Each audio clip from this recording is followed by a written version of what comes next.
I had a starter marriage. So, high achiever. Everyone was to be married by 30. I was married and divorced. And I had to make this decision. Was I going to buy or rent? And I really wanted to buy. And my mother was so against it. What if you meet a guy who's not here and then you have this apartment and you can't move? And I was like, listen, when I start to date again, I want to invite someone up to a home. And I want them to realize I'm not waiting for anyone to start my life. My life is complete. But this is my house, Mommy. The one I asked Mr. Springer for. It is, I know it is. Welcome to The Pursuit of Home, coming to you from New York City. This is real people buying real estate and their unique journey to get there. We share the tips, tricks, and frameworks to help you navigate the bumps in the road that you won't see on reality TV or social media, and which no one has talked about until now. If you spoke to the experts at NASA, you would learn that almost 95% of the weight of the rockets they shoot into space is just fuel. Of that weight, almost 90% of it is burned up just to get you into the atmosphere. It's the perfect metaphor if you're trying to start your home search, and it's where we start our episode today.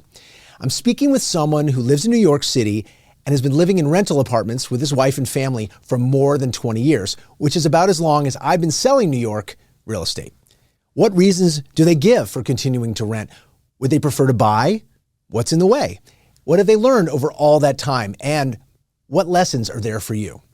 We also bring on executive coach Laura Schwartz, the founder of I2 Leadership, to talk about the money conversations you might already be having and the challenges that add up to a lot more than money. Are you ready for liftoff? And if so, how do you burn up enough rocket fuel to get your home search started? Let's find out on today's episode of The Pursuit of Home. Part of the way I wanted to set this up for you and for listeners out there is that we're keeping this part anonymous because we want you to speak freely, and I want everyone to know, if you're listening out there, that a lot of people are going through the exact same thing, and I want you to feel like you're here and I'm talking to you, and so I really appreciate you being here. And so let's just dive in, shall we? Absolutely. All right. So like a lot of people, you've been a lifelong renter. Did you ever think about buying? And if you did, what did that conversation look like between you and your spouse? So there were a couple of opportunities, and yes, we have spoken about purchasing, not only because it generally, from what we've been told by those that we trust and respect, that owning property, whether it be personal property or real property, as you know the difference, can be a good investment. It also provides you with shelter. You can build equity and all of those wonderful thoughts and feelings of the previous generation. There was one point just before I was going to have my wedding that my father-in-law approached us and said, do you want a deposit for a down payment or do you want a wedding? And my wife and I said we would never give up a wedding for that. That's like a Sophie's Choice kind of a moment. Really was. I actually have never watched that movie. All I know is that I know the meaning of painful, it. It's yeah. like a really tough, that'd be a pretty tough decision to make when you're in your 20s and you want to have a big thing to commemorate getting married. Yeah, it was, but it was an easy choice for us at the time because we definitely wanted to celebrate our relationship with all of the people that we love that were in our lives. And we didn't even think for more than like 30 seconds about the decision we were making. So it really wasn't much of a Sophie's Choice, although in retrospect, now 20 years later, maybe it would have been a better move, but I'm not sure that you can ever replace the kind of cherished moment that we had on that, fateful night. Well, that's how you're, as a couple, like setting out on your life together. And so you were aligned then, and then later on you're having these conversations. You knew you made that decision together, and you make the next decision together.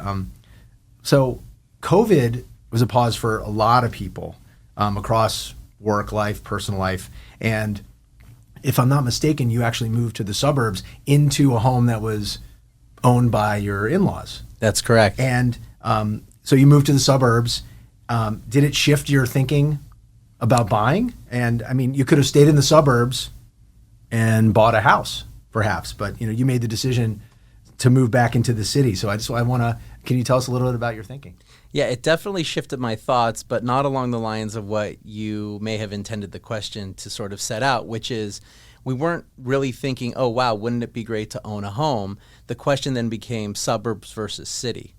And what we were so happy to have as a result of the opportunity to leave the city was space and a certain sense of isolation and quiet and things that people that love the suburbs get when they leave the city. That tranquility, that peacefulness, the ability to have a barbecue, have friends out in your own private space in the backyard or wherever that is. More space in general for the family so that we're not on top of each other as most of us live here in the city with less square footage. But it became very clear after about a year where my family belonged, which was back in the city. And as I've spoken with you before, the ability to purchase in the city was not available to us. So it was just a matter of how do we get back there and make our lives as comfortable as we can, given what we've now experienced in the suburbs. Got it. So it really was, it was like that big decision, a lifestyle decision, whether do we want to live in the suburbs, whether we're renting or owning, did it matter, or are we going to move back into the city? So you made the decision to live in the city. Yes. And you moved into, say, a nicer apartment versus like, if you don't like the suburbs, it doesn't matter how nice the house is, right? You're going to feel like it's just not your thing. And were there some sacrifices that you made moving back into the city? I mean, did you feel like ultimately, that you were happy, but you had to make some sacrifices to move back? Yeah, absolutely. One that might be obvious to your listeners is while living in your in-laws, they weren't collecting rent from us. So we actually, for the first time, or at least that I felt was the first time, we saw a bank account that was growing rather than being used to just cover overhead expenses of what it cost us to live in the city comfortably. So to be able to build that account in such a way, having fewer expenses living in someone else's home, which was so loving and caring and wonderful, afforded us an opportunity to make a decision as to whether or not we were going to use that money to buy something or rent something. And it became clear to some extent that our ability to rent at the time that we chose to come back to the city, there was greater value in doing that. And maybe in retrospect, that wasn't the smartest decision from an economic standpoint, but certainly for us, it afforded us the ability to live much more nicely than we were prior to the pandemic. And it's like a lifestyle choice that you made. I mean, a lot of very successful people in the city decide they want to rent for any number of reasons.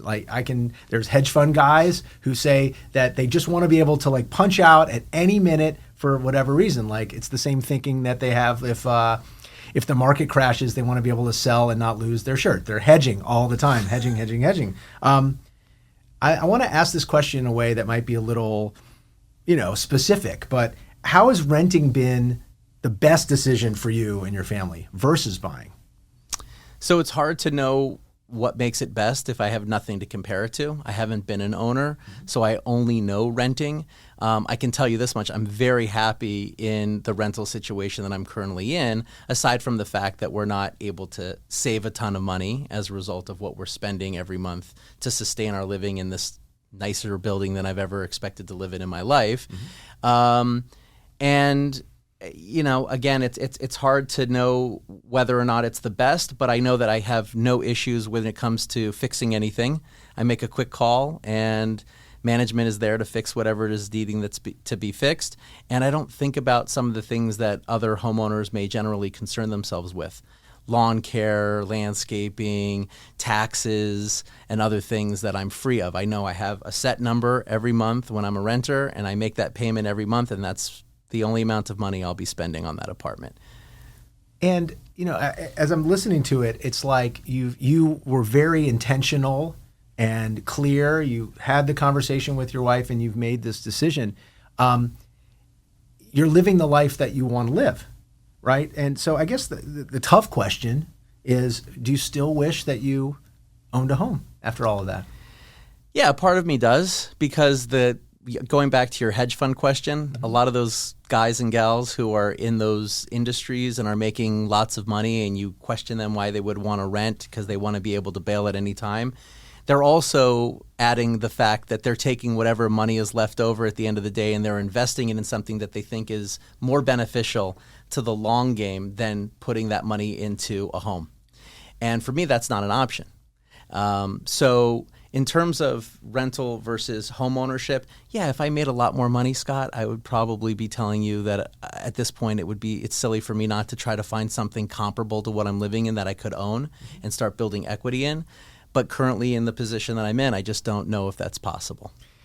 One more question for you. Just as some people do rent, they find themselves renting in the city, in Chicago or in San Francisco or other major cities, New York included, and instead of buying here, where the cost is much, much higher, they end up buying something in upstate, or they buy something near a beach, something else that they have that feeling of ownership and they can still enjoy. Is that long term? Is that something that you think you could envision yourself in, or are you just focused on now and kind of and living and enjoying raising your family here?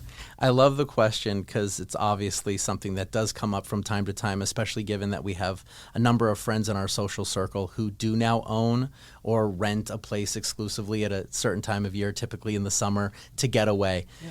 My family has never, for whatever reason, it was probably because of the way I was raised. I'm sure my wife would consider having a place of her own someplace else.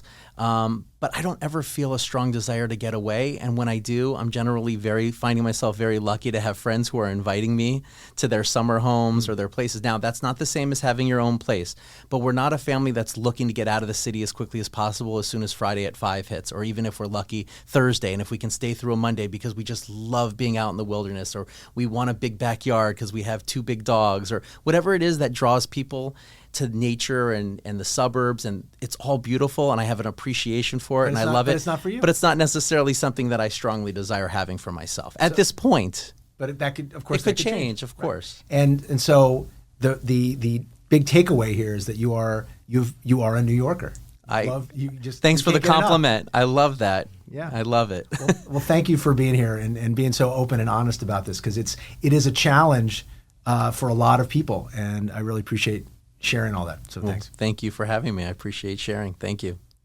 That was my conversation with our anonymous buyer/renter, who's really, if I'm honest, I'm really feeling all the emotions of like, should I buy? Should I rent? Should I stay where I am? And after the break, we're going to bring on Laura Schwartz of i2 Leadership to unpack this, and I look forward to talking to her. So stick around and we'll be right back. Well, we're back. I'm pleased to bring Laura Schwartz onto the podcast. Laura is the founder of i2 Leadership, and she's an executive coach. Laura was also the host of the Mojo Mondays Boot Camp podcast for a number of years. Laura, welcome to the podcast. Scott, thanks so much for having me. Now, if you're out there wondering, Scott, why are you speaking to an executive coach when it comes to buying a home? That doesn't make sense. Laura, maybe you want to take a stab at answering that after listening to the conversation that I just had. I've heard people say that the way that you do one thing is the way you do everything. And so now I don't think it's different running a business to trying to live your life or buy a home. But what questions might you have asked our anonymous person? I completely agree with you. And it's really funny when people bring in an executive coach, they're always quick to tell me, well, I'm a completely different person at home. And I always say, really? I'd love to speak to your partner or your kids. I'm sure they will have the similar issues as the people that you work with each and every day. And that is true. So how we show up, how we handle stress, and how we make decisions, really, there's a red thread in our lives. We are one person. So I think that this really is a very interesting conversation of thinking about how do you make decisions as a partnership, which we have at work, but also in our personal lives. And I think that they've had some very good conversations. So let's tease it out. Yeah, the conversation brought out a lot for me. I mean, I was thinking about difficult decisions that our anonymous renter was talking about, whether to take the money that his father-in-law had offered him instead of a wedding to buy the house, or whether to take the money that they were saving up during COVID to buy a house, or, you know, instead to level up in the rental that they were in. He seems to have been aligned with his wife, you know, I think, which is something that I took away, but maybe there was also some regret, or maybe resignation, like he, you know, something where it was kind of settled on the way things were. I just picked up on a lot of like him feeling a little stuck. So I guess my question to you is it similar to the challenges that people face that your clients are facing, and how common is that for people to feel stuck like that? Because I imagine if you're out there listening, you might be feeling stuck too about trying to make decisions like this. Right. Well, I think the stuckiness comes from the human nature to wonder, well, what if? What if I had bought that? What if I would have sold that? What if I would have gone for the promotion? What if I would have hired the other candidate? And that is a really difficult place to live from, because you're living from regret and you can't get the do-over. So what you want to hope in life is, as you continue to make decisions, you make them based on your values. And what I thought was so interesting about the conversation was that first decision. This couple was so clear on their values of they wanted to celebrate and have a wedding. Like, that really spoke to a value of theirs. And listen, they may look back on it, and he said, you know, do we regret that? We're not sure. But you can't look back on decisions based upon what you know 20 years later. Those values were accurate at the time. So it's always about, and what I work with my clients on is, what's next? What's the next step? Given where I'm at, how have my values evolved? What do I want? And what am I willing to do to get it? Yeah, it's like you've got to live from today. I mean, it just seems like trying to kind of wedge in these values, the things you learn now, into the older version of yourself. Like, what good is that even going to do? It's like you've got to accept that you're making the best decision that you can today. I really love that. It's not, by the way, it's not like I expect everyone to buy a home. You know, this is not a podcast about forcing, you know, you should be buying, as I'm waving my finger at somebody, but 65% of Americans do own their home. And, you know, I think if somebody's listening here, you know, you're listening and thinking about maybe buying. So at the same time, it does seem more comfortable to stay where you are. People stay in their comfort zone than make a difficult decision. And maybe the frustration builds and builds. Laura, I mean, what can we do? What can someone do to build up enough rocket fuel to maybe make that decision to break out of what they were doing and to buy versus rent? Because I think that if people are here and they're feeling that, they want some leverage, right, if they're feeling stuck. I think it's really important, whether it's the decision to buy that first apartment or to upgrade or to make any sort of real decision that is going to involve a difficult decision to undo. You have to really think about, what's the life that I want to have, and really picture yourself by going for this and really creating whatever the blank is. What will my life be? How will I feel? What is it going to represent? And you have to make that vision much better than your current reality, because unless it is something that's going to pull you, it's going to be really scary to step out of that comfort zone. And that's a lot of reasons why people, like inertia, it's real, it's heavy. People will do anything to avoid pain. But I think, you know, what I've learned in growing my business and working with executives, the magic happens outside of your comfort zone. So I think you first have to have this vision. And just because you have a vision and you can manifest it, you got to do the work. What are you going to do each and every day? Small steps to make that vision come true. Because every time you say yes to something, you have to say no to something else. And that's discipline. So I think people need to be really realistic of what do they want to give up in the short term to go after that awesome future of like whatever that looks like for them, and realize even on that journey to awesomeness, there's going to be good days and there are going to be bad days. And the bad days aren't a signal that you made a wrong decision. Usually it's just a signal that you're outside of your comfort zone. And that's why it feels a little bit awkward. So I think people need to be prepared for the roller coaster ride of when you reach for something that's beyond where you are today in any aspect of their life. Laura, thank you so much for making some time for us. We're going to put your contact information in the show notes so people can check out all of the amazing seasons of podcasts that you were putting together. And if they want to get in touch, we're realtors. Our job is to be that coach and that kind of a person to guide people through. And part of this is just to make sure that both buyers are so equipped to be ready for the bumps in the road, but also to understand how important it is to have someone like you really adding value, whether it's in business or otherwise, for what this is it's a personal growth journey for them. So thanks for being here. It's my pleasure. That's our show for today. Thanks to our guests and experts for being here. If you like the podcast, we're produced by and part of the More Network, powered by Brown Harris Stevens. Check out all the amazing podcasts on the network talking about the New York City real estate market and beyond. If you found this episode helpful, rate and review it wherever you listen to your podcasts. Push that follow button on YouTube, share it with your friends, and check out how to recommend guests or apply to be on the show. You can discover other ways to pursue your home right there in the show notes.